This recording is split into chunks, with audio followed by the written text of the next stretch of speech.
कालच्या अर्थात 16 नोव्हेंबरच्या दिल दोस्ती दुनियादारी कार्यक्रमात आशू टाइमपास म्हणून इंडोर गेम खेळायचं ठरवतो. सुरुवातीला तो तूर डाळ मोजतो. अॅनाला सुद्धा सोबत घेऊन तो तूर डाळ मोजायची कॉम्पिटिशन लावतो. तेव्हा सुजय तूर डाळ पसरलेली पाहतो. त्यावेळी दोघांनाही तो दम भरतो. तसंच तूर डाळीच्या किमतीविषयी सुद्धा आठवण करून देतो. काही वेळातच आशू अॅना सोबत काळ्या वस्तू गोळा करण्याची स्पर्धा लावतो. ज्यावेळी सुजयच्या लॅपटॉपला तो हात लावतो तेव्हा सुजय त्याला लहान मुलांसारखं खेळणं थांबवण्याची विनंती करतो. त्यानंतर माझघरामध्ये शांतता राहावी यासाठी तो बाजारातून किवी आणायला सांगतो. पण आशू 500 ची नोट अॅनाला दाखवण्यासाठी बाहेर काढताच सोसायटीतील वॉचमन दिवाळी भेट समजून ती नोट आशूच्या हातून खेचून घेतो. मग काय, आशू आणि अॅना काहीच न घेता फक्त हात हलवत येतात. त्यावेळी सुजय दोघांनाही किवी कुठे असल्याचं विचारतो. आशू मात्र आपण ते खाल्ल्याचं बनावा करतो.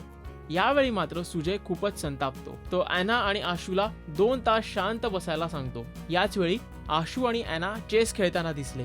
घरात 2 तासांपासून शांतता असल्याबद्दल सुजय आश्चर्य व्यक्त करतो. पण दोघांनाही एकाग्रतेने हा गेम खेळत असल्याचं पाहून तो धन्यता देखील व्यक्त करताना दिसला.